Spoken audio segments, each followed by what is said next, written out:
আসলে ছোট থেকেই কিন্তু মাইকেল জ্যাকসনের ভক্ত, খালি আমি না, আর অনেকেই আছে। এখন তো আবেগ থেকে ডান্স করা, কিন্তু আমি কোনো স্টেপ শিখে আসিনি।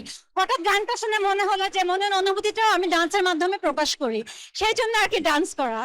সেটা ওয়ার্ল্ড ওয়াইড একটা ইন্সপিরেশন, একটা মোটিভেশন হিসেবে কাজ করে। যেমন আমার একসময় অ্যাক্সিডেন্ট হয়েছিল, কিছু হেলথ ইস্যুস হয়েছিল, আমি হাঁটতে পারতাম না। তো আমি কিন্তু ডান্সের মাধ্যমে কামব্যাক করেছি। It's a very good exercise for body. তো ওই সময়টাও কিন্তু আমি এই বিষয়টা রিলেট করতে পেরেছি যে if you want you can come back. এই বিষয়গুলো যারা আইডল আছে, যারা এমজে এর ফ্যান, তারা কিন্তু অনেক সময় নিজেদের লাইফের সাথে রিলেট করতে পারবে। সে কিন্তু একটা লিজেন্ড, সে কিন্তু একটা রেভলিউশন তৈরি করে গেছে।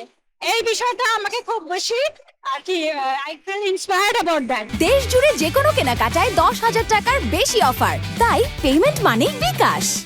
যার জন্য আমি কিন্তু এই যে আজকে এসেছি, এবং এখানে যে ডান্স গুলো হলো, গান হলো, সেই বিষয়গুলো রিকল করলাম।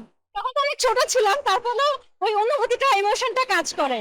তো সেটা ডান্সের মাধ্যমে আমি একটু প্রকাশ করলাম। আর আমি হয়তো অত সুন্দর পারবো না, আমি আমার মতো করে, এবং সেই ডান্স থেকে, তার ডান্স থেকে প্রেরিত, ইন্সপায়ার্ড হয়ে আমি যতটুকু পারি করছি।